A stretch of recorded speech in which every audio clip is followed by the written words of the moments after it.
Hello friends, मैं अमृता आज के अपने नए व्लॉग में आप सबका स्वागत करती हूँ।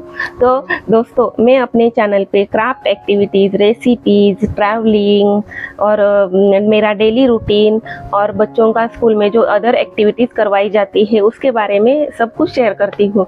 तो आज का मेरा टॉपिक भी अलग ही है, इसी से रिलेटेड मेरा आज का टॉपिक है। तो दोस्तों, क्या आपके बच्चे भी पढ़ाई में कमज़ोर है? आपके बच्चे पढ़ाई नहीं करते हैं तो कौन सी चीज़ों का ध्यान दें, कौन सी बातों को ध्यान दें और कौन सी बातें नज़रअंदाज करें, कौन सी बातें इग्नोर करें, इसके बारे में हम आज बात करने वाले हैं। तो हर एक पेरेंट्स की कंप्लेंट होती है कि हमारा बच्चा पढ़ाई में बहुत वीक है, बहुत कमज़ोर है, हैंड राइटिंग अच्छी नहीं है, पढ़ नहीं पाता है, मीनिंग नहीं समझ पाता है। तो ये सब का सोल्यूशन आपको निकालना चाहिए और इसी बारे में हम आज बात करने वाले हैं। तो हमारा बच्चा पढ़ाई में कमज़ोर है तो हमारे पेरेंट्स होने के रिश्ते हमारी कौन सी रिस्पॉन्सिबिलिटी बनती है, वही सबसे हमें आज जान लेना है। फ्रेंड्स, सबसे पहली बात और ज़रूरी बात, आप अपने बच्चे का कंपैरिजन किसी और के बच्चे के साथ मत कीजिए।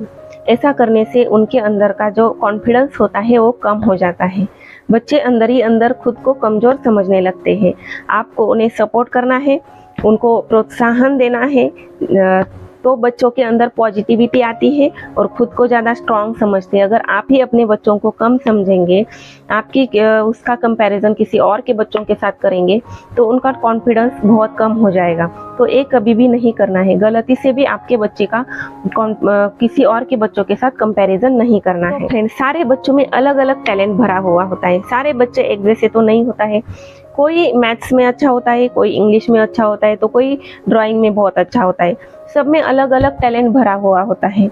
तो सब बच्चे एक जैसे नहीं हो सकते ना, सब बच्चे अलग होते हैं। और फिर अगर आपका बच्चा किसी सब्जेक्ट में कमज़ोर है तो भी इसमें आप सॉल्यूशन निकाल सकते हो।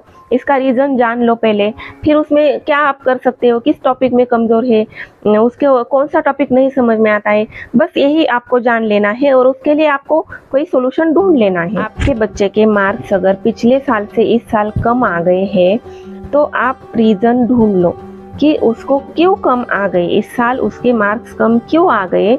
हमने उसको ध्यान नहीं दिया, उसने पढ़ाई नहीं की, या फिर किसी एक सब्जेक्ट में उसके मार्क्स कम आ गए और उसी सब्जेक्ट में उसके क्यों कम आ गए, कौन से टॉपिक में उसको कौन सा ऐसा टॉपिक उसको समझ में नहीं आया और उसकी वजह से उसके मार्क्स कम हो गए। बस वही जानना है। उसी टॉपिक को उसको फिर से सिखाना है या टीचर से बात करके भी आप इसका सॉल्यूशन निकाल सकते हो। और ऐसा नहीं है कि आपका बच्चा इस टॉपिक में कमज़ोर है बट छोड़ दिया, इग्नोर कर दिया कि जाने दो, एक साल चला गया, अभी अगले साल अच्छे से स्टार्टिंग से तैयारी कर देंगे। एक गलत है। जिस टॉपिक में वो कमज़ोर है वो उसको करवाना चाहिए, फिर से रिपीट करवाना चाहिए, क्योंकि उसका बेस अगर कमज़ोर रह जाएगा तो आगे जाके वो कभी भी सफल नहीं हो पाएगा। उसका बेस आपको पहले कंप्लीट अच्छे से पक्का बनाना है, तब जाके वो आगे सक्सेस होगा। इसीलिए जो हो गया सो हो गया, ऐसे नज़रअंदाज आपको बिल्कुल भी नहीं करना है। आपके बच्चों का रिजल्ट आने के बाद में भी 1 महीना आपको टाइम होता है। फिर भी आप जान के उसकी कमज़ोरी समझ के उसको आप थोड़ा टाइम निकाल के या एक्स्ट्रा क्लासेस लगा के टीचर्स के साथ बात करके, मैडम के साथ बात करके इसका सॉल्यूशन आप निकाल सकते हो। जिस चीज़ में वो कमज़ोर है उसमें आप उसको फिर से पढ़ा सकते हो। ये आप करना, और कभी छोड़ मत देना कि उसको ये नहीं आता है लेकिन ये इस साल का उसका सिलेबस था, अभी अगले साल तो नहीं आएगा, आगे से उसको ध्यान दे देंगे, उसे आगे से अच्छे से उससे करवा लेंगे, अभी छोड़ दो, ऐसा सोच के कभी छोड़ मत देना, इग्नोर मत करना। वो टॉपिक उसे पहले से समझाओ। किसी वजह से आप बेवजह हाइपर मत हो जाइए। इतनी बड़ी बात नहीं होती है, कोई भी इतना हाइपर होने जैसा होता ही नहीं है। आप फिर भी किसी और बात का गुस्सा बच्चों पे निकाल देते हैं बार बार कि तेरे वजह से हुआ, क्यों ऐसा किया, कमज़ोर है, कुछ आता नहीं है, पढ़ता नहीं है, ऐसी नेगेटिव बातें मत सुनाइए।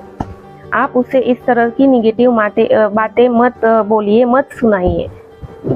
बेटा तुम कर सकते हो, ये तुम कर लेना, ये हो जाएगा, अभी हो जाएगा, ये कर देंगे, या फिर हम कर लेंगे, ऐसे करके देखो हो जाएगा।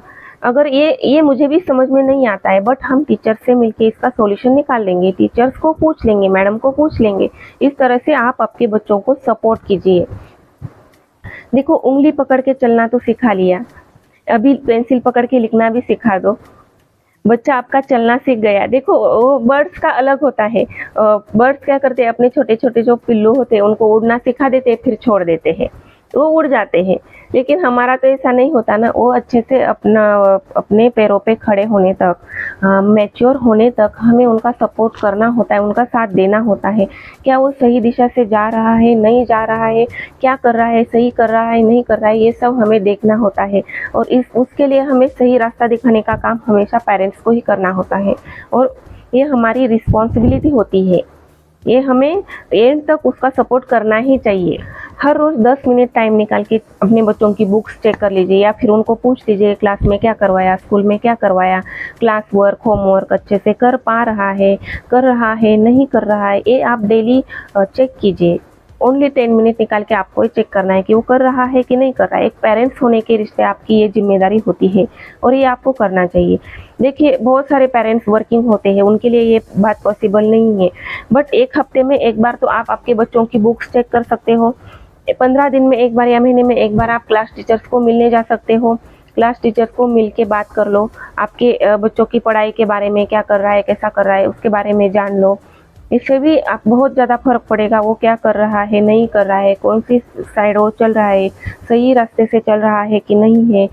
ये सब तो एटलीस्ट आपको पता हो जाएगा। इसके लिए आप डेली बेस पे है ना बच्चों के साथ कनेक्ट रहिए, टीचर से मिलके बात कीजिए। क्लास टीचर्स हो या फिर क्लासेस में जाते हैं बच्चे तो ट्यूशन की टीचर्स हो, उनके साथ हमेशा आप कांटेक्ट में रहिए और अपने बच्चों के बारे में जान लीजिए। बहुत सारे पेरेंट्स कहते हैं कि मेरा बच्चा 5th में गया है, 6th में गया है, तो भी उसको पढ़ना नहीं आता है। तो आपका बच्चा 5th में गया तब जाके आपको ये बात समझ में आई। मेरा ये सवाल है कि वो 4th में था, 3rd में था, तब ये बात आपके दिमाग में कैसे नहीं आई कि वो उसको अभी तक पढ़ना नहीं आता है, 5th में ही क्यों आ गई? क्योंकि आपका ध्यान नहीं था, आपने देखा नहीं, आपको पता ही नहीं चला कि वो अभी उसको अभी पढ़ाई नहीं आती, पढ़ना नहीं आ रहा है उसको। तो वो टाइम पे आप अगर ध्यान देते, कुछ करते, एक्स्ट्रा टाइम निकाल के कुछ करते, करवाते, तो ये हो जाता। वो उसको इतना आगे जाके फिर आपको समझ में आता है कि उसको प्रॉब्लम हो रही है, उसे पढ़ना नहीं आता है। तो उसके ये जो गैप है, डिस्टेंस है 3rd से लेके 5th तक का, इसमें कितना टाइम गया उसका, आपने ध्यान नहीं दिया। इसके जिम्मेदार पेरेंट्स है, पेरेंट्स ही होते हैं। बट हम एक्सेप्ट नहीं करते हैं कि हमारी गलती है, हमें क्या करना चाहिए, क्या नहीं करना चाहिए, ये बात हम नहीं समझते हैं। छोटे छोटे पॉइंट होते हैं, छोटे छोटे बेसिक टॉपिक होते हैं, उसको आपको फॉलो करना होता है और उसी पे आपको ध्यान देना होता है। डेली रूटीन में आप आदत बना लो कि 10 मिनट अपने बच्चों की बुक्स चेक करनी है। 10 मिनट आपको बस निकाल के 10 मिनट में बुक्स चेक करनी है। डेली होमवर्क कर रहा है, नहीं कर रहा है, क्लास वर्क कर रहा है, और अगर टेस्ट हो गए तो कितने मार्क्स आ गए हैं, और टेस्ट चल रहे हैं तो उसकी तैयारी हो गई है या नहीं हो गई है। बस आपको ये चेक करना है। बच्चों को पढ़ना आएगा तो मीनिंग समझ में आएगा। सबसे पहली बात, उनको स्पेलिंग सिखाओ, सही सही स्पेलिंग सिखाओ, सही सही उच्चार सिखाओ, तो वो सही सही बोलेगा, सही सही रीडिंग करेगा। रीडिंग सबसे पहले रीडिंग सिखाओ, उनका हाथ पकड़ के, उंगली पकड़ के 1 बाय 1 सेंटेंस उससे रीड करवाओ। उसको रीडिंग आएगी अच्छे से तो मीनिंग समझ जाएगा, और जब बच्चा मीनिंग समझेगा तभी वो जो रीड करता है वो दिमाग में बैठेगा और लर्न हो जाएगा। एकदम से लर्न नहीं होगा। आप एकदम से उनके ऊपर इतना सारा बोझ मत डालिए कि तू ये पढ़, ये टॉपिक पढ़, ये इतने क्वेश्चन आंसर्स है, हार्ड वर्ड्स है, या फिर फिलिंग द ब्लैंक्स है, ये सब तुम पढ़ो और रीड करो, लर्न करो। नहीं होगा, कैसे होगा? नहीं हो पाएगा। पहले हार्ड वर्ड्स करवाओ तो स्पेलिंग मिस्टेक नहीं होगी, स्पेलिंग अच्छे से आ जाएगी तो रीडिंग अच्छे से आ जाएगी, उच्चार उसका अच्छे से सही आएगा, और फिर रीडिंग अगर अच्छे से आ जाएगी तो वो उसका मीनिंग भी समझ में आएगा। और मीनिंग समझ में आना बहुत ज़्यादा ज़रूरी है। उसकी इंग्लिश अच्छी होनी बहुत ज़्यादा ज़रूरी है, उसका ग्रामर अच्छा होना ज़रूरी है। उसके ग्रामर के ऊपर ध्यान दो, ग्रामर पे फोकस करो, उसको इंग्लिश समझ में आ जानी चाहिए। इसीलिए रीडिंग अच्छे से करें तो मीनिंग समझ में आएगा, और मीनिंग समझ में आएगा तो जो रीड किया है वो उसके दिमाग में फिट बैठेगा, वो लर्न हो जाएगा, वो टॉपिक उसको लर्न हो जाएगा। तो सीधा सीधा उसको ये मत बोलना कि तुम ये सब लर्न करके दिखाओ, ये आज के आज इतना लर्न करना ही है, ये लर्न करे बिना खाना मिलेगा नहीं। ये सब उसके ऊपर इतना सारा दबाव मत डालिए। जो अगर वो कमज़ोर है तो हाथ पकड़ के उसको सिखाओ, थोड़ा टाइम निकालो, उससे सही तरीके से करवाओ तो हो जाएगा। देखिए फ्रेंड्स, जब हम मटका बनाते हैं तो मटके को अपने हाथ से शेप देते हैं, है ना, है कि नहीं, हाथ से शेप देते हैं। तो हम जिस तरह से उस मटके को शेप देते हैं उस तरह से उसका आकार बन जाता है। अगर हमारे हाथ थोड़े से भी डगमग गए या ध्यान इधर उधर भटक गया तो वो टेढ़ा ही होएगा ना, होगा ही टेढ़ा, ऑफकोर्स टेढ़ा ही होगा। तो आपके इसी तरह से होता है, बच्चों को हमें घड़ाना है, हमें बनाना है। अगर हम सही ध्यान देंगे उनको घड़ाने में, सही दिशा दे दे उनको, तो वो कंप्लीट बराबर एकदम अच्छे से बन जाएगा। इसी तरह से आपको बस थोड़ा हर रोज़ डेली टाइम निकाल के थोड़ा ध्यान देना है। ये बेसिक चीज़ें हैं, बेसिक पॉइंट है, ये जान लेना है कि बच्चों के पढ़ाई के बारे में हमें क्या करना चाहिए, पढ़ाई में कौन सी चीज़ों पे ध्यान देना चाहिए। तो फ्रेंड्स, बस ऐसे ही अपने बच्चों का जो बेस है वो पक्का कीजिए। उसके लिए आपको क्या करना चाहिए वो टीचर से डिस्कस कर लीजिए। अगर आपकी समझ में नहीं आता है, उसी चीज़ों को, छोटे छोटे पॉइंट को फॉलो करते जाइए, सब कुछ हो जाएगा। बच्चे अच्छे से पढ़ने लगेंगे और उसकी पढ़ाई अच्छे से हो जाएगी। छोटी मोटी बात को लेके ज़्यादा हाइपर मत हो जाइए, उसके ऊपर गुस्सा मत निकालिए, नेगेटिव बातें मत कीजिए, अच्छी प्यारी बातें कीजिए, उनको सपोर्ट कीजिए। तुम कर पाएगा, तुमसे होगा, तुम्हें ये करना है, तुम करोगे, बस इस तरह की बातें हर रोज़ उनके साथ कीजिए। सब कुछ हो जाएगा और उसको सही दिशा मिलेगी और बहुत अच्छे से बच्चा पढ़ने लगेगा। तो आज के वीडियो में बस इतना ही। और आज का वीडियो आपको कैसा लगा कमेंट में ज़रूर बताना। चैनल को सब्सक्राइब नहीं किया है तो सब्सक्राइब कर देना। तो फ्रेंड्स, चलिए आज के व्लॉग में बस इतना ही, मिलते हैं अगले व्लॉग में।